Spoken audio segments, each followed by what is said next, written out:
ଏବଂ ଡୋରା ଆବାଲ୍ୟ ପରମ ସାଥୀ। କ୍ଷଣେ ଏକ ଅପରକୁ ଛାଡ଼ି ରହିବାକୁ ସହଜରେ ରାଜି ହୁଏ ନାହିଁ। ଜଲି ଥରେ ଅସୁସ୍ଥ ହେଲା। ଡୋରା ତାକୁ ଅହର୍ନିଶ ଜଗି ବସିଥାଏ। ସକଳ ତାଡ଼ନା ତାହା ନିକଟରେ ବ୍ୟର୍ଥ। ଅବଶେଷରେ ସେହିଠାରେ ତାର ପାନାହାର ଯୋଗାଇବା ଲାଗି ହୁକୁମ ହେଲା। ଡୋରାର ପାଦ ଥରେ ଜଖମ ହେଲା। ଜଲି ଭଲ କରି ଜାଣେ ଡୋରାର ବଳ ଅପରିସୀମ, କିନ୍ତୁ ବୁଝିପାରିଲା ନାହିଁ କାହିଁକି ତାକୁ ଏତେ ଦିନ ଏକ ସ୍ଥାନରେ ବନ୍ଦୀ ହୋଇ ରହିବାକୁ ହୋଇଛି। ତାର ପାଦ ମୁଖରେ ସ୍ପର୍ଶ କରି ତାର ବ୍ୟଥା କେଉଁଠାରେ ଜାଣିବା ପାଇଁ ସଚେଷ୍ଟ ହେଲା। ଡୋରା ଗୋଟିଏ ଇଂଲିଶ ଗ୍ରେ ହାଉଣ୍ଡ ଏବଂ ଜଲି ଗୋଟିଏ ଗଡ଼ଜାତ ଜଙ୍ଗଲର କୃଷ୍ଣସାର। ଡୋରା ଆସିଛି ବିଖ୍ୟାତ ଲଣ୍ଡନ ନଗରୀରୁ। ଜଲିର ଜନ୍ମସ୍ଥାନ ଓଡ଼ିଶାର ନିଭୃତ ଅରଣ୍ୟାନୀ। ଡୋରା ସମ୍ପୂର୍ଣ୍ଣ ମାଂସାଶୀ, ଜଲି ନିରାଟ ଶାକାହାରୀ। କିନ୍ତୁ ଅତି ଛୋଟ ଦିନୁ ଦୁହିଁଙ୍କ ମଧ୍ୟରେ ସଦ୍ଭାବ ଜନ୍ମି ଯାଇଥିଲା। ଡୋରାର ଅସୁସ୍ଥତା ନିବାରଣ ପାଇଁ ଜଲି ତାହାର ସର୍ବାଙ୍ଗ ଲେହନ କରି ଶୁଶ୍ରୂଷାରେ ଲାଗିଲା। ଅବଶେଷରେ ଡୋରା ଟିକିଏ ସୁସ୍ଥ ହୋଇ ପ୍ରଥମେ ଆସ୍ତେ ଆସ୍ତେ ଚାଲିବାକୁ ଆରମ୍ଭ କଲା। ତାପରେ ଯେତେବେଳେ ବସନ୍ତ ପୁଣି ଲେଉଟିଲା, ଫୁଲର ଗନ୍ଧ ଚହଟିଲା, ଦୁଇ ବନ୍ଧୁ ଦକ୍ଷିଣାଭିମୁଖରେ ଇତସ୍ତତଃ ଧାଇଁ କ୍ରୀଡ଼ା କୌତୁକରେ ମଗ୍ନ ହେଲେ। ଯେପରିକି ଏହି ଆନନ୍ଦର ସ୍ରୋତ ଯେଉଁ ଦିଗରୁ ଭାସି ଆସୁଛି, ସେଇ ରହସ୍ୟମୟ ଦେଶଟାକୁ ଦୁହେଁ ମିଳି ଏକ ମୁହୂର୍ତ୍ତରେ ଆବିଷ୍କାର କରିନେବେ। ଦୁହିଁଙ୍କ ଦୌଡ଼ିବାର ଭଙ୍ଗୀରେ ବିଶେଷ ପାର୍ଥକ୍ୟ ଓ ସୌନ୍ଦର୍ଯ୍ୟ କଳା ନିହିତ ଅଛି। ଡୋରା ଯେତେବେଳେ ଦୌଡ଼େ, ସେତେବେଳେ ଗୋଟିଏ ଲମ୍ବମାନ କ୍ଷୀଣସୂତ୍ର ଭୂମିରେ ମିଶିଗଲା ପରି ମନେ ହୁଏ। ସେତେବେଳେ ତାର ଚକ୍ଷୁ, କର୍ଣ୍ଣ, ପାଦ, ମୁଖ ଇତ୍ୟାଦି ଚିହ୍ନିବାର ଉପାୟ ନାହିଁ। କିନ୍ତୁ ଜଲିର ଦୌଡ଼ର ଭଙ୍ଗିମା ଭିନ୍ନ ଧରଣର। ସେ ଯେପରି ପ୍ୟାରିସ ଡ୍ୟାନ୍ସ। ଗୋଡ଼ ଯେପରି ତାର ତଳେ ଲାଗୁନାହିଁ, କେବଳ ଶୂନ୍ୟେ ଶୂନ୍ୟେ ନାଚି ଯାଉଛି। ଦିଓଟି ପଶୁ ଜମିଦାର ବାବୁଙ୍କର ବଡ଼ ପ୍ରିୟ ବସ୍ତୁ ଥିଲେ। ଡୋରା ତ ବିଲାତ ଆମଦାନୀ ବୋଲି ତାର ଇଂରାଜୀ ନାମ ରଖାଯାଇଥିଲା। ଜଲିକୁ ତାର ଅତ୍ୟନ୍ତ ପ୍ରିୟ ଦେଖି ତାକୁ ମଧ୍ୟ ସେହି ଭାଷାରେ ଅନ୍ୟ ଗୋଟିଏ ନାମରେ ଅଭିହିତ କରାଯାଇଥିଲା। କର୍ମକ୍ଳାନ୍ତ ଦିବସ ପରେ ଜମିଦାର ବାବୁ ଯେତେବେଳେ କଚେରୀ ସମ୍ମୁଖସ୍ଥ ପ୍ରକାଣ୍ଡ ପଡ଼ିଆରେ ସାୟଂ ଭ୍ରମଣ ଉଦ୍ଦେଶ୍ୟରେ ବାହାରନ୍ତି, ସେତେବେଳେ ଏ ଦିଓଟି ପଶୁ ତାଙ୍କର ସହଚର ହୋଇ ଚାଲିବାରେ ଏବଂ ତାଙ୍କ ସମ୍ମୁଖରେ କ୍ରୀଡ଼ା କୌତୁକ କରିବାରେ ତାଙ୍କ ଶାନ୍ତ ଅନ୍ତରରେ ଯେ ଆନନ୍ଦ ସଞ୍ଚାର କରନ୍ତି, ତାହାର ମୂଲ୍ୟ ସାମାନ୍ୟ ନୁହେଁ। ତାହା ନହେଲେ ଶିକାରସ୍ଥଳୀରେ ଡୋରାର କିଛି ଆବଶ୍ୟକତା ଅଛି। ଜଲି ତ ସମ୍ପୂର୍ଣ୍ଣ ଅନାବଶ୍ୟକ। ତଥାପି ଜମିଦାର ବାବୁଙ୍କ କର୍ମ ପ୍ରବାହ ମଧ୍ୟରେ ଜଲିର ଟିକିଏ ସ୍ଥାନ ଅଛି। ସେହି ଆନନ୍ଦଟିକର କାରଣ ସେ। ଜମିଦାର ବାବୁ ଗସ୍ତରେ ଯେତେବେଳେ ବାହାରନ୍ତି, ଜଲି ତାଙ୍କ ହାତ ଚାଟି ଚାଟି ଗୋଡ଼ରେ ଘଷି ହୋଇ ହୋଇ ଚାଲେ। ଡୋରା କେତେବେଳେ ପଛରେ ରହିଗଲେ ଛୁଟି ଆସି ତାଙ୍କ ସମ୍ମୁଖରେ ନମସ୍କାର ଚଳରେ ପାଦ ଯୋଡ଼ି ହୋଇ ବସି ପଡ଼ି ଲାଙ୍ଗୁଡ଼ ହଲାଏ। କେତେବେଳେ ତାଙ୍କ ଦୁଇ ପାଦ ମଧ୍ୟରେ ପ୍ରବେଶ କରି ଗତି ଶିଥିଳ କରିଦିଏ। ଅନ୍ୟ କୌଣସି କୁକୁର ଯେବେ ଆସି ଜଲି ଉପରେ ଲୋଲୁପ ଦୃଷ୍ଟି ପକାଏ, ଜଲି ତ୍ରସ୍ତକାତର ହୋଇ ବାବୁଙ୍କ ଦୁଇ ପାଦ ମଧ୍ୟରେ ଠେଲି ହୋଇ ପ୍ରବେଶ କରେ। ଡୋରା ଜାଣିପାରି ସଙ୍ଗେ ସଙ୍ଗେ ଯୁଦ୍ଧ ପାଇଁ ପ୍ରସ୍ତୁତ ହୋଇ ଦେଖାଦେବା ମାତ୍ରକେ ତାର ସ୍ୱଜାତିମାନେ ପୃଷ୍ଠ ପ୍ରଦର୍ଶନ କରି ବିନୀତ ଭାବରେ ଅପସାରିତ ହୁଅନ୍ତି। କାରଣ ଡୋରାର ବଳବୀର୍ଯ୍ୟ ତାର ପଡ଼ୋଶୀମାନଙ୍କୁ ଅଜ୍ଞାତ ନଥିଲା। ଆଉ ମଧ୍ୟ ଡୋରାର ପଦମର୍ଯ୍ୟାଦା ଜ୍ଞାନ ସାଧାରଣ କୁକୁରଠାରୁ ଯଥେଷ୍ଟ ପରିମାଣରେ ଅଧିକ। କେହି ପୃଷ୍ଠଭଙ୍ଗ ଦେଲେ ତାର ଅନୁସରଣ କରି ନିଜର ହୀନତା ସେ ପ୍ରଦର୍ଶନ କରୁନଥିଲା। ଜମିଦାର ବାବୁଙ୍କ ଶିକ୍ଷା ରାୟପୁରଠାରେ ହିଁ ସମାପ୍ତ ହୋଇଅଛି। ବେଶ ଆଧୁନିକ ଧରଣର ଲୋକ। ନିଷ୍ଠାଳାପ, ଶିଷ୍ଟାଚାର ଇତ୍ୟାଦି ଗୁଣର ଅଭାବ ନଥିଲା। ଦେଶୀ ଲୋକଙ୍କ ପାଖରେ କୁର୍ତ୍ତା ଚାଦର ପକା ଖାଣ୍ଟି ଦେଶୀ ଓ ବିଲାତୀଙ୍କ ପାଖରେ ପୁରା ସାହେବ।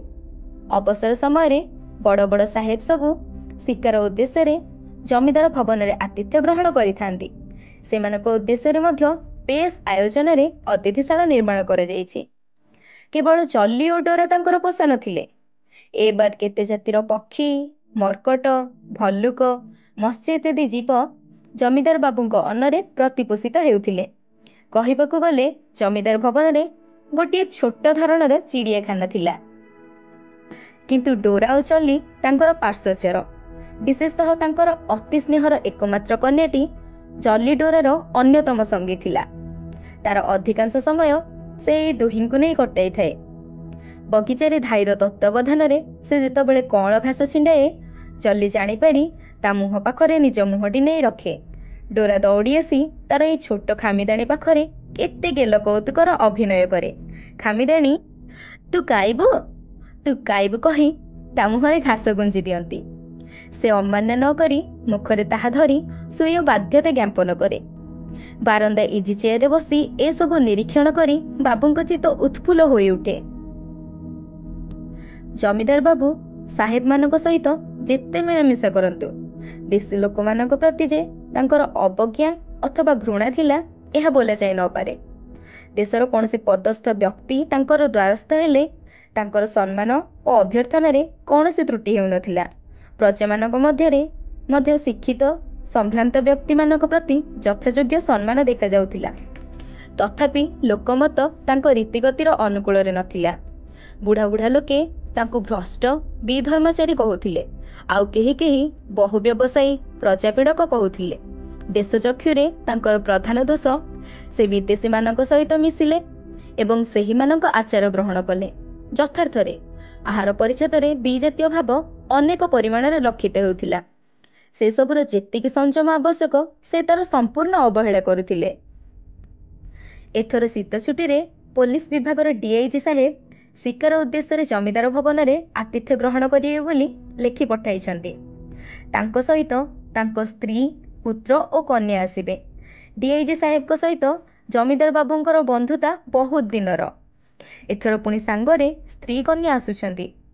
4 ଦିନ ଆଗରୁ ଅତିଥିଶାଳା ପରିଷ୍କୃତ ହୋଇ ସଜାସଜି ଲାଗିଛି ଏବଂ ଯେଉଁ ସ୍ଥାନରେ ହରିଣ ଓ ପକ୍ଷୀ ପ୍ରଭୃତି ଶିକାର କରିବାର କଥା, ସେ ସ୍ଥଳରେ ତମ୍ବୁ ପ୍ରଭୃତିର ଆୟୋଜନ ଚାଲିଛି। ଆବଶ୍ୟକ ଜିନିଷ କିଣିବା ଲାଗି କଟକକୁ ଲୋକ ପଠାଯାଉଛି।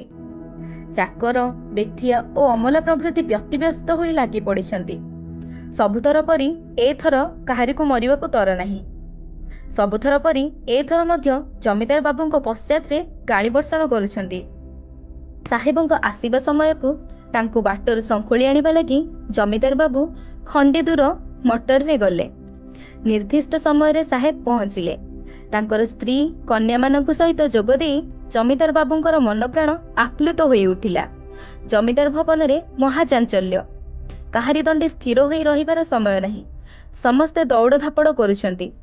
ଅତିଥିମାନଙ୍କ ସହିତ ଠିକ୍ କରାଗଲା, ଆଜି ଅତିଥିଶାଳାରେ ରହି ପରଦିନ ପ୍ରାତଃ ଭୋଜନ ପରେ ଶିକାରସ୍ଥଳୀକୁ ଯାତ୍ରା କରିବାକୁ ପଡ଼ିବ। ଶିକାରସ୍ଥଳୀ ଜମିଦାର ଭବନରୁ 12-14 ମାଇଲ ରାସ୍ତା, ନିପଟ ଜଙ୍ଗଲ ମଧ୍ୟରେ, ଘର ଗାଁ ପାଖରେ ନାହିଁ। ଚାକର, ଖାନସାମା, ବେଠିଆ ପ୍ରଭୃତି ଆଗରୁ ସବୁ ଜିନିଷପତ୍ର ନେଇ ଚାଲିଲେ। ପଛରେ ସାହେବ ପରିବାର, ଜମିଦାର ବାବୁ, ସାହେବଙ୍କ 2ଟା ଶିକାରୀ କୁକୁର ଏବଂ ଜମିଦାର ବାବୁଙ୍କ ଡୋରା ଓ ଜଲି ମଟର ଆହରଣ କରି ଚାଲିଲେ। ଜଲିରେ ଯିବା ଅନାବଶ୍ୟକ ହେଲେ ହେଁ ଡୋରା ତାକୁ ଛାଡ଼ି କୌଣସି ସ୍ଥାନରେ ରହିବ ନାହିଁ। ଯେଉଁ ଦେଶକୁ ନିଆଯାଉ, ସୁଯୋଗ ପାଇଲେ ଆସି ତା ନିକଟରେ ହାଜର ହେବ। ସୁତରାଂ ଜଲିକୁ ମଧ୍ୟ ସାଙ୍ଗରେ ନେବାକୁ ହେଲା। ସେଥିପାଇଁ ଅବଶ୍ୟ ଛୋଟ ଖାମିଦାଣୀଙ୍କର ଅନୁମତି ନିଆଯାଇଅଛି। ତାଙ୍କର ହୁକୁମ ହୋଇଛି 2 ଦିନରୁ ଅଧିକ କାଳ ଡୋରା ଓ ଜଲିକୁ ଯେପରି ଅଟକା ନଯାଏ। କିନ୍ତୁ ମେରି ଖ୍ରୀଷ୍ଟମାସର ଆନନ୍ଦ ଉତ୍ସବରେ ଶିକାରସ୍ଥଳୀରେ ରହିବାର ଆଜି 5 ଦିନ ହୋଇଗଲା। ସେହି ଜଙ୍ଗଲ ଜାଗାଟାରେ ସାହେବଙ୍କର ମନୋମତ ସବୁ ଜିନିଷ ଏପରି ଭାବରେ ଯୋଗାଯାଉଛି ଯେ ତାଙ୍କର ଅସୁବିଧା ହେବା ଦୂରରେ ଥାଉ, ସହରର କୋଳାହଳ କ୍ଲାନ୍ତ ଜୀବନର ଏହି ନିର୍ଜନ ବନବାସ ଦ୍ୱାରା ସେମାନଙ୍କର ଭାରି ଆନନ୍ଦ ଜନ୍ମିଛି। ସୁତରାଂ 2 ଦିନ ପାଇଁ ଆସି ଆଜି 5 ଦିନ ହୋଇଗଲା। ସାହେବଙ୍କର ଫେରିବା ପାଇଁ କୌଣସି ଉଦ୍ବେଗ ନାହିଁ। ଆଜି କିନ୍ତୁ ସବୁ ଜିନିଷପତ୍ର ନିଃଶେଷ ହୋଇ ଆସିଛି। କାଲି ପ୍ରାତଃରୁ ଫେରିବା କଥା। ମଧ୍ୟାହ୍ନ ଭୋଜନ କରି ସାହେବଙ୍କ ସହ ଜମିଦାର ବାବୁ ଶିକାର ଉଦ୍ଦେଶ୍ୟରେ ବାହାରିଲେ। ଗତ 4 ଦିନ ସାହେବଙ୍କର ସ୍ତ୍ରୀ କନ୍ୟାମାନେ ଖେଳ କୌତୁକ, ନୃତ୍ୟ, ଗୀତ ଆକଣ୍ଠ ଉପଭୋଗ କରି ଯାଇଛନ୍ତି। ଆଜି ଆଉ ସେମାନେ ଶିକାରର ସହଯାତ୍ରୀ ହୋଇପାରିଲେ ନାହିଁ। ନିରୀହ ଚାକର ବେଠିଆ ଗୁଡ଼ିକ ଗୋଟିଏ ବିରାଡ଼ି ପିଲା ନ ମାରି ମଧ୍ୟ କେବଳ ଟିକିଏ ଶିକାର ସାହାଯ୍ୟ କରିବାରେ ଥକେଇ ପଡ଼ିଛନ୍ତି। ତଥାପି ସେମାନଙ୍କ ମଧ୍ୟରୁ 2-3 ଜଣଙ୍କୁ ଯିବାକୁ ହେଲା। ପକ୍ଷୀ ମାରିବାରେ ଥରେ 2 ଥର ଲକ୍ଷ୍ୟଭ୍ରଷ୍ଟ ହେବାରୁ ଆଉ ମାରିବା ଅସମ୍ଭବ ହୋଇପଡ଼ିଲା। ପକ୍ଷୀମାନଙ୍କୁ ପୁନଶ୍ଚ ଆସିବାକୁ ଅବସର ଦେବା ଉଦ୍ଦେଶ୍ୟରେ ଏବଂ ସେ ସମୟଟା ହରିଣ ପ୍ରଭୃତି ଅନୁସନ୍ଧାନ କରିବା ଲାଗି ଶିକାରୀ ଦ୍ୱୟ ନିକଟବର୍ତ୍ତୀ ଜଙ୍ଗଲ ମଧ୍ୟକୁ ବାହାରିଲେ। ନାନା ଦିଗରେ ଭ୍ରମି କୌଣସିଠାରେ କିଛି ସନ୍ଧାନ କରିପାରିଲେ ନାହିଁ। ଚାକର ତିନିଟାଙ୍କୁ ହରିଣ ଦେଖିବାକୁ ଜଙ୍ଗଲକୁ ପଠାଗଲା। ସେମାନେ କେଉଁଠାରେ ବସି ପିଙ୍କା ଟାଣିଲେ,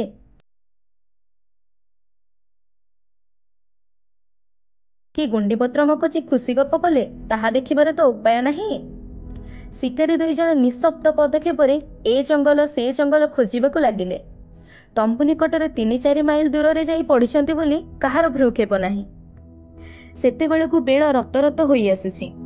ନିକଟବର୍ତ୍ତୀ ପାହାଡ଼ ଓଢ଼ାଳରେ ସୂର୍ଯ୍ୟ ଲୁଚି ଯାଇଛି, କିନ୍ତୁ ତାର ରକ୍ତିମ ଆଭା ପଶ୍ଚିମ ଆକାଶରେ ଖେଳେଇ ହୋଇ ପଡ଼ିଛି। ଶିକାରୀ ଦ୍ୱୟ ଜୀବଦେହର ଲାଲ ରକ୍ତ ଦେଖିବାକୁ ଅଭିଳାଷୀ। ଏ ଦିଗରେ ନଜର ନାହିଁ। ତେଣେ କିନ୍ତୁ ପୂର୍ବ ଦିଗ ମେଘାଚ୍ଛନ୍ନ କରି ଅନ୍ଧାର ଘୋଟି ଆସିଲାଣି। ପୃଥିବୀ ଉପରେ ଏମାନଙ୍କ ଦୃଷ୍ଟି। ଆକାଶ ସହିତ ସମ୍ପର୍କ କ'ଣ? ଚାକର 3 ଜଣ ଏ ଦୁର୍ଯୋଗ ଦେଖି ହସ ଖୁସିରୁ ବିରତ ହୋଇ ଶିକାରୀଙ୍କ ଅନ୍ୱେଷଣରେ ବାହାରିଲେ। ଗଭୀର ଜଙ୍ଗଲରେ ଦିବସରେ ମଧ୍ୟ ସେମାନଙ୍କୁ ଖୋଜି ପାଇବା ଅସମ୍ଭବ। ଅନ୍ଧାରରେ ଶିକାରୀ ଦ୍ୱୟ ଏକାବେଳକେ ଦୁଷ୍ପ୍ରାପ୍ୟ ହୋଇ ପଡ଼ିଲେ। ଭାବି ବୃଷ୍ଟିର ଶୀତ ପବନ ଯେତେବେଳେ ଦେହରେ ଲାଗିଲା, ଶିକାରୀ ଦ୍ୱୟ ଫେରି ଚାହିଁଲେ। ଅକସ୍ମାତ୍ ବୃଷ୍ଟିର ଆୟୋଜନ। ତମ୍ବୁ ନିକଟରେ 3-4 ମାଇଲ ଦୂରବର୍ତ୍ତୀ ହୋଇ ପଡ଼ିଛନ୍ତି। ସୁତରାଂ ବର୍ଷା ପୂର୍ବରୁ ତମ୍ବୁ ଧରିବା ଅସମ୍ଭବ। ଅଗତ୍ୟା ବନ୍ଧୁକ ସ୍କନ୍ଧ ହୋଇ ଦୁଇ ବନ୍ଧୁ ମିଲିଟାରୀ ଡବଲ ମାର୍ଚ୍ଚ ଆରମ୍ଭ କରିଦେଲେ। ଗୁଳି ସମ୍ମୁଖରେ ମୃଗର ତ୍ରସ୍ତକାତର ପଳାୟନ ଏବଂ ଶିକାରୀର ଆହ୍ଲାଦ ଧ୍ୱନି ଓ ଅନୁଧାବନ। ଏ ସମୟରେ ସେମାନଙ୍କର ଅନୁଭୂତି ହେଲା ନାହିଁ। କିନ୍ତୁ ଠିକ୍ ସେହିପରି ହୁ ହୁ ଆନନ୍ଦ ଧ୍ୱନି କରି ମେଘ ସେମାନଙ୍କୁ ଆକ୍ରମଣ କଲା। କୌଣସି ଦିଗରେ ନିକଟରେ ଆଶ୍ରୟ ନାହିଁ। ଚତୁର୍ଦିଗ ଅନ୍ଧକାରଚ୍ଛନ୍ନ। ଘୂର୍ଣ୍ଣିବାୟୁ ସନ୍ନିକଟ। ଅରଣ୍ୟନୀ ମଧ୍ୟରେ ମହାକ୍ରନ୍ଦନ ରୋଳ ଉପୁଜାଇ ଦେଲା। ଅତି କଷ୍ଟରେ ସନ୍ତର୍ପଣରେ 2 ଜଣ ବାଟ ଖୋଜି ଖୋଜି ଚାଲିଲେ। ପରିଚ୍ଛଦ ସବୁ ଓଦା ହୋଇ 4 ମହଣ ଭାରି ହୋଇଗଲା। ଦୀର୍ଘ ନିଶ୍ୱାସ ଛାଡ଼ି ତମ୍ବୁରେ ପହଞ୍ଚିଲା ବେଳକୁ ରାତି 8ଟା। ନୈଶ ଭୋଜନର କୌଣସି ବନ୍ଦୋବସ୍ତ ନାହିଁ। ତାହା ହିଁ ବର୍ତ୍ତମାନ ବିଶେଷ ଭାବନାର ବିଷୟ ହୋଇପଡ଼ିଲା। ଶିକାର ତ କିଛି ହେଲା ନାହିଁ, ଆଉ ମଧ୍ୟ ପରଦିନ ପ୍ରାତଃରୁ ଏ ସ୍ଥାନ ଛାଡ଼ିବାର ବରାଦ ଥିବାରୁ ଏବଂ ଶିକାର ପାଇବା ବିଷୟରେ କୌଣସି ସନ୍ଦେହ ନଥିବାରୁ ପୂର୍ବରୁ ନୈଶ ଭୋଜନର କୌଣସି ଆୟୋଜନ କରାଯାଇ ନଥିଲା। ବର୍ତ୍ତମାନ ଆଉ ଉପାୟ ନାହିଁ। ଜମିଦାରଙ୍କ ଉଆସ ଏଠାରୁ 12-14 ମାଇଲ ଦୂର। ମଟର ରାସ୍ତା ତ ବର୍ଷା ଜଳରେ ଅଗମ୍ୟ ହୋଇପଡ଼ିଥିବ। ନିକଟବର୍ତ୍ତୀ ସେପରି କୌଣସି ସ୍ଥାନ ନାହିଁ ଯେଉଁଠାରେ ସାହେବ ଓ ଜମିଦାରଙ୍କ ଆହାର ଉପଯୋଗୀ କିଛି ହେଲେ ମିଳିବ। ମାଂସ ନହେଲେ ଯେ ଅନାହାର। ଆଜି ପୁଣି ଏତେ ବିପଦ ସହ୍ୟ କରାଯାଇଛି। ସମସ୍ତଙ୍କର ଭାବନା ପଡ଼ିଗଲା। ଜମିଦାର ବାବୁଙ୍କ ଉପରେ ସମ୍ପୂର୍ଣ୍ଣ ନିର୍ଭର କଲେ ହେଁ ସାହେବଙ୍କର ମଧ୍ୟ ଭାବନା ପଡ଼ିଲା। କାରଣ ଶିକାର କରିବାକୁ ଯିବାବେଳେ ଜମିଦାର ବାବୁ ଲୋକ ପଠାଇ ମାଂସର ଆୟୋଜନ କରିବାକୁ ଯାଉଥିଲେ। ସାହେବ କିନ୍ତୁ ଶିକାର ନିଶ୍ଚୟ ମିଳିବ କହି ତାଙ୍କୁ ସେ ସବୁ ଆୟୋଜନରୁ ନିବୃତ୍ତ କରାଇଲେ। କରାଯାଏ କ'ଣ? ଜମିଦାର ବାବୁ ଅଯଥା ବେଠିଆ ଚାକର ଗୁଡ଼ାକ ଉପରେ କ୍ରୁଦ୍ଧ ହେଲେ। ଏସବୁ ଦେଖି ସାହେବ ଟିକେ ମୁରୁକି ହସ ଦେଇ କହିଲେ, ଆଚ୍ଛା, ରାତ୍ରି ଭୋଜନର ଗୋଟେ ବ୍ୟବସ୍ଥା କରାଯାଉ। ଜମିଦାର ବାବୁ ସେହି ହାସ୍ୟର ଉତ୍ତର ହାସ୍ୟରେ ପ୍ରଦାନ କରି କହିଲେ, ଠିକ୍ ଅଛି। ସାହେବ କହିଲେ, ଆପଣଙ୍କ ହରିଣଟିକୁ ଦେବାରେ କିଛି ଆପତ୍ତି ଅଛି କି? ଏହା ବେଶ୍ ସୁନ୍ଦର ଆହାର ହେବ ଏବଂ ଜଙ୍ଗଲରୁ ଆପଣ ସେଥିରୁ ଅନେକ ପାଇପାରିବେ। କିପରି? କଥାଟା ଭଲ ଲାଗୁନାହିଁ? ଜମିଦାର ବାବୁ କ'ଣ ଭାବୁଥିଲେ? ସାହେବଙ୍କ ବାକ୍ୟ ଶେଷ ହେବାର ଦେଖି ହଠାତ୍ ଚମକି ପଡ଼ି ଉତ୍ତର କଲେ, ଠିକ୍ କହିଛନ୍ତି। ଜମିଦାର ବାବୁ ସମ୍ଭ୍ରାନ୍ତ ବନ୍ଧୁ ଓ ଅତିଥିଙ୍କ କଥାରେ ଅମତ ହୋଇପାରିଲେ ନାହିଁ। କିନ୍ତୁ ଜଲି କଥା ଶୁଣି ତାଙ୍କ ହୃଦୟଟା କାହିଁକି ଦପ୍ କରି ପଡ଼ିଗଲା। ଜଲି ପ୍ରତି ତାଙ୍କର ଟିକିଏ ବିଶେଷ ମମତା ଜନ୍ମିବାର କାରଣ ଅଛି। ଦିନେ ଅନ୍ୟ ଏକ ବିଦେଶୀୟ ବନ୍ଧୁଙ୍କ ସମକ୍ଷରେ ନିଜ ଶିକାର କୌଶଳର ତାରିଫ ଦେଖାଇବାକୁ ଯାଇ ସେ ଜଲିକୁ ପାଇଥିଲେ। ସେତେବେଳେ ତାର ମା ତାକୁ ସ୍ତନ୍ୟପାନ କରାଉଥିଲା। ଜମିଦାର ବାବୁଙ୍କ ଗୁଳି ବାଜି ମାଟି ଟଳି ପଡ଼ିଲା, କିନ୍ତୁ ନିର୍ବୋଧ ଶିଶୁ ନିର୍ଭୟରେ ଠିଆ ହୋଇ ରହିଲା। ଜମିଦାର ବାବୁଙ୍କ ଲୋକ ଯେତେବେଳେ ତାକୁ ଧରିବାକୁ ଗଲା, ମା ନିକଟରେ ଅଛି ବୋଲି ସେ ନିଃଶଙ୍କ ଭାବରେ ଦଣ୍ଡାୟମାନ ରହିଲା। ବିଦେଶୀୟ ବନ୍ଧୁଙ୍କ ଠାରୁ ଏହି ଶିକାର କୌଶଳରେ ଯଥେଷ୍ଟ ବାହା ପାଇଲେ ହେଁ ଏହି କ୍ଷୁଦ୍ର ଶିଶୁର ନିର୍ବୋଧ ଆଖି ଦିଓଟିକି ଚାହିଁ ତାର ମାତୃହନ୍ତା ଜମିଦାର ବାବୁଙ୍କର ତା ପ୍ରତି ସେହିଦିନୁ ଗୋଟିଏ କିପରି ବାତ୍ସଲ୍ୟ ଓ ଶ୍ରଦ୍ଧା ଜନ୍ମି ଯାଇଥିଲା। ଜଲିକୁ ହତ୍ୟା କରି ଦିନେ ତାର ମାଂସ ଭକ୍ଷଣ କରିବାକୁ ହେବ, এই କଥା ସେ କେବେ କଳ୍ପନା କରିପାରି ନଥିଲେ। ବର୍ତ୍ତମାନ ସେହି ପରାମର୍ଶ ଶୁଣି ଜମିଦାର ବାବୁଙ୍କ ଶିକାରୀ ଅନ୍ତର ମଧ୍ୟ କିପରି ଟିକିଏ ଦବିଗଲା। ତାହା ବୋଲି ଏତେ ବଡ଼ ସମ୍ଭ୍ରାନ୍ତ ଅତିଥିକୁ କ'ଣ ନାହିଁ କରି ଦିଆଯାଇପାରେ? ଜମିଦାର ବାବୁଙ୍କ ସମ୍ମତି ପାଇ साहेब महानंदरे निजे काटिबाकू उद्यत हेले। निज हाथ में किसी गोटे शिकार न कले से दिन साहेबंक मनटा भल रहे नहीं। युद्धरे बहुत लोकंकर प्राण क्षय करथिले बोली तांकर बहुत सुख्याति अच्छी शुणा जाए। कौन से दिन शिकार न मिले से उद्देश्य रे पालित कुकुट प्रभृति गोटे किछि जीव बद्ध कले जाई तांको मस्तिष्क ठंडा रहे। एही अभ्यास को तारीफ करी तांको स्त्री कुआडे बहुबार कही थांती। दिने किछि शिकार करबाकू न पाई साहेब निजर बेक काटिबाकू उद्यत हेउथिले।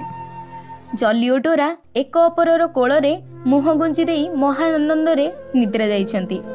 से समय रे अपरिचित कौनसी लोक डोरा निकट को जीवाकू साहस करिबा बड़ दुरूह। विशेषतः डोरा और जली एक संगरे थिला बेले जमीदार बाबूंको माधिया चाकर व्यतीत अन्य काहारी सेमानक पाख पशिबार उपाय नाही। जमीदार बाबूंको इंगितरे जली को आनिबा लगी माधिया को जीवाकू हेबो। ता पाद शब्द सुनी डोरा चेई उठी भुकिला। माधिया चुप करैबारु स्वर बारी पारी से स्थिर होई रहिला। किंतु माधिया जेतेबेले जली को उठाई ताकू संगरे आनिबाकू गला सेतेबेले डोरा ता सहित आसीबा लगी अस्थिर होई उठिला। अगत्या माधिया को जली संगे संगे डोरा को सिकुली धरी आनिबाकू हेला। डोरार बुद्धि असंभव रूपे प्रखर हेले हे ए समय जली को ता निकटरू धरी नेबार कारण से प्रथमे बुझी पारि नथिला। माधिया निजे डोरा को धरी जली को खानसामा माननकू देला। डोरा मनरे संदेह जात हेला। तथापि से तुनी होई रही थाए। साहेब सुय आतताई प्रकृतिर तर्पण करिबा लगी उद्यत हेले। छुरीर फलक आलोकपातरे चकचक होई उठिला। खानसामा दुई जण जलीर गोड़ बांधी ताकू स्थिर करी ठिया कराइले। जेपरी छुरी चलिबा समय रे से कौनसी रकमर हलचल होई साहेबंक असुविधा न घटाए। जलीर भावना कौन?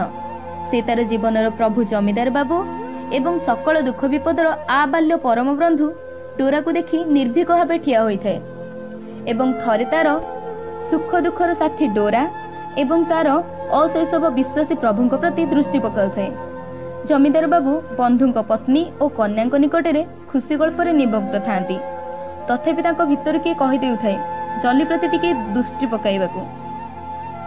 से चाहि न चाहिला होई खुशी निमग्न थांती। ताकू देखिले से मनुष्य भाषा जेपरी किछि प्रकाश करि देबे खुजिबो एवं सेथिरे से दोषी साब्यस्त हेबे आउ तांको सुनामरे बाधा घटिबो। साहेबंक हातरे छुरी देखि डोरार संदेह क्रमे दृढ़ीभूत हेबाकू बसिलाणी। साहेब छुरी परिष्कार करी जेतेबेले आसनरु उठिले जमीदार बाबूंक दृष्टि हठात काहींकि जली उपरे पड़िला एवं तांकर मने हेला जली अनेक क्षण हेला तांको कातर दृष्टि चाही जीवन भिक्षा करुछि। जमीदार बाबू कौन गोटे बाहाना रे आसन छाड़ी तंबू मध्य को चलीगले। डोरा किंतु जलीर मिनती शुणिला। आबाल्य आश्रयदाता प्रभुंक ठारू हताश दृष्टि फेराई जली जेतेबेले तार प्रिय सहचर डोरा को चाहिला डोरा प्राणरे ताहा बाजिला। साहेबंक हातरे नृशंस छुरीटे देखि डोरार आउ बुझिबाकू बाकी रहिला नाही। से एही स्थली रे केते छेली हरिण कटा जाइथिबार निजे देखिछि। तार प्राणप्रिय जलीर दशा ताहा ही हेबो एथिरे आउ तार संदेह नाही। साहेब जेतेबेले छुरी धरी ओह्लाई आसिले तत्क्षणात डोरा गोटाए झिंकारे माधिया हातर मुक्ति पाई संगे संगे जली को धरिथिबा जणे खानसामा को आघात कला। साहेब चाकर खानसामा प्रभृति इतस्तत होई तंबू मध्य को प्रवेश कले। जमीदार बाबू तंबू मध्य अन्य मनस्क थिले। साहेबंक ए दुर्दशा देखि संगे संगे तांको क्षमा मागिले एवं माधिया उपरे क्रोधरे चली उठिले। तथापि अंतरर कि गोटे अव्यक्त व्यथा तांको कथार सुस्पष्ट प्रकाश पाउथिला। माधिया अति कष्टरे निजे डोरा द्वारा आघात प्राप्त होई गोटाए गछरे नै ताको उत्तम रूपे बांधी देला। साहेब हसी हसी छुरी हातरे धरी पुनश्च तंबू मध्यरु बाहरिले। कौतुक करिबा छଳରେ आबद्ध डोरा को छुरी देखाई जली अभिमुखे चलिले। जमीदार बाबू देखिले जली पूर्व परि सेही कातर दृष्टि तांको प्रति चाही साहाय्य भिक्षा करुछि। से हठात उठी पड़ी साहेब बंधु को कौन कहबाकू जाउथिले। इस मु कौन पागल कही पुणी आसन ग्रहण कले। से स्थान उठी दूर को जीवाकू तांकर इच्छा होथिले हे साहेब किछि मने करि पारंती एही आशंकारे से चेष्टारु क्षांत हेले। साहेब जली निकट को आसीबार देखि जमीदार बाबू रुमाल काढ़ी मुह घोड़ाइले। डोरार भीत व्याकुल क्रंदन तांको कर्णरे प्रवेश करुथाए। ताहारी मध्यरे से शुणी पारिले गोटे रुद्ध कंठर विलाप। से ध्वनि केवल कर्णरे नुहे मर्मस्थल प्रवेश कला। से स्वर जलीर। रुमाल काढ़ी देखिले सबु शेष। खाना टेबुल बसी जल्लीर मांस भक्षण कला बेले जमीदार बाबू अंतरात्मा नाही नाही करी उठिला। से प्राणप्राण चेष्टा करी बंधु मानक सांगरे जोगदेले। बड़ कष्टरे यत्सामान्य आहार कले। भितरर कि गोटे अव्यक्त व्यथारे प्राण आकुल होई उठिला। रक्षा एतिकी अतिथि मानक मध्यरु केही ताहा लक्ष्य करि पारि नथिले। शोइबाकु जिबा बेले माधिया आसी खबर देला। डोरा को मांस आदि जेते जहा दिया गला से ताहा स्पर्श कला नाही। जमीदार बाबू अन्यमनस्क होई शयन कक्ष को गले। निद्रा आसु न थाए। बिछणारे पड़ी केते कोन भाबु थांती। ए जंगल से जंगल बुलुछंती। हठात मेघर आक्रमण और चतुर्दिग अंधकार छन्न। पुणी से मध्याह्न समय गुली खाई माटी तार भूतल साई हेला। आउ निर्बोध शिशु अबाक होई अनाई रहिला। टिकिए हलचल नाही। स्वेच्छारे आत्मसमर्पण कला। पुणी से घन अंधकार। दुई बंधु स्कंधरे संगीन रखी तंबू अभिमुखरे छुरी धरी साहेबंकर नृशंस हास्य आउ से हरुण शशुटीर करुण दृष्टि जीवन भिक्षा। मनुष्य भाषा वाक्य उच्चारण मु परा मो माँ को छाड़ी तुमको आश्रय कर धरी। जमीदार बाबू चमकी उठी भाविले ए स्वप्न। पुणी निद आसला। पुणी से काकुति भरा चाहाणी। पुणी से मर्म विदारक विलाप। थरकु थर निद भांगी जाए किंतु से एक स्वप्न। प्रभातर उठी फेरी जीवार बंदोबस्त करागला। मटरे बंधु और बंधु परिवार सहित जमीदार बाबू आग चलीगले। हस खुशी मनटा को भुलाइबार जेते चेष्टा कले मध्य जमीदार बाबू अंतर में हरिण शिशुर से रुद्ध क्रंदनर विराम नहीं। बंधु परिवार से ही दिन विदाय घिनी चलीगले। माधिया डोरा को टाणी टाणी बहु कष्ट धईसई होई आसी पहुंचला एवं बाबू को कहला डोरा से स्थल आसवाक एका बेले के नाराज। जमीदार बाबू सेतेबेले एकाकी बसी मने मने कौन भाबुथिले। माथिया आउ किछि न कही चुप होई चलीगला। सेतेबेलकु जमीदार बाबूंकर प्रबल आत्मग्लानि उपस्थित। बड़ संयमरे से निजको स्थिर रखि पारिछंती। नहेले लोक माने तांकु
चातनार टिके अबा उपशम होई परंता।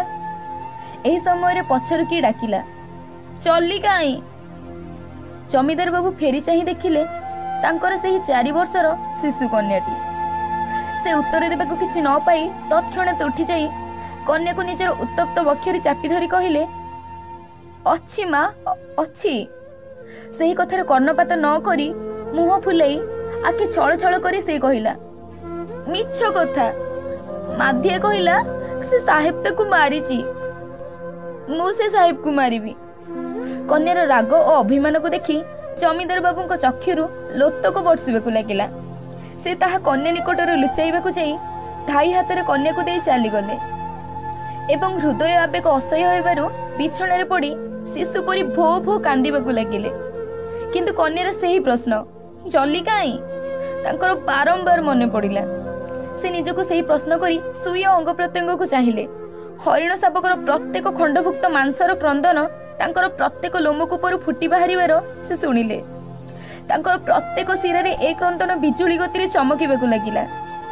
जमीदार बाबू रुग्ण होई पड़िले। 2 सप्ताह ज्वर और अनाहार। समस्ते भाविले जमीदार बाबू ए घाटी पार पाइबे नहीं किंतु से सुस्थ हेले। अथच नुआ लोक होई साहेबंक उपयोगी अतिथिशाला दरिद्र मानक पांथ निवास परिणत हैला। जमीदार उआसा आमिष प्रवेश निषिद्ध हैला एवं जमीदारी मध्य कहीं मृग शिकार करिपारिबे नहीं कि बद्ध करिपारिबे नहीं बोली हुकुम जारी हैला। डोरा कौनसी मते आहार कला नहीं। ଦିନମାନ ନିରାହାରରେ ପଡ଼ି ରହିଲା ଏବଂ ଜମିଦାର ବାବୁଙ୍କ ପ୍ରଥମ ଅସୁସ୍ଥତା ଦିନ କୌଣସି ମତେ ମୁକ୍ତି ପାଇ ଖସି ଚାଲିଗଲା। ମାଧିଆ ଖୋଜି ଖୋଜି ଯାଇ ତାକୁ ସେହି ତମ୍ବୁ ପଡ଼ିଥିବା ଜାଗାରେ ଚଲ୍ଲି ବଦ୍ଧଭୂମିକୁ ଆଘ୍ରାଣ କରୁଥିବାର ଦେଖିଲା। ଏହିଠାରେ ସେ ତାର ପ୍ରିୟ ସଖାକୁ ହରାଇଛି। କୌଣସି ମତେ ଯେବେ ସନ୍ଧାନ ପାଏ ସେଥିଲାଗି କରୁଣ ବିଳାପ କରି ସେ ତାକୁ ଖୋଜି ବୁଲୁଛି। ମାଧିଆ ତାକୁ ଧରି ଆଣିଲା। ଯେତେ ଯତ୍ନ କରାଗଲା ସମସ୍ତେ ବିଫଳ ହେଲା। ପୁଣି ଦିନେ କିପରି ସେ ଅଦୃଶ୍ୟ ହୋଇଗଲା। ଆଉ ଯେତେ ଚାହିଁ ଖୋଜିଲେ ମିଳିଲା ନାହିଁ। କେହି କେହି କୁହନ୍ତି ସେ ସେହି ତମ୍ବୁ ପଡ଼ିଥିବା ଦିଗରେ ଯାଇଛି। କାଠୁରିଆ ମାନେ କହନ୍ତି ନିବିଡ଼ ଜଙ୍ଗଲ ମଧ୍ୟରେ କାଠ କାଟିଲା ବେଳେ ସେମାନେ ବହୁବାର ରୁଦ୍ଧ ପଶୁ କଣ୍ଠର ଗୋଟିଏ କରୁଣ ଆର୍ତ୍ତବିଳାପ ଶୁଣିପାରନ୍ତି। ସେ କିନ୍ତୁ ଜଲ୍ଲି ନା ଡୋରାର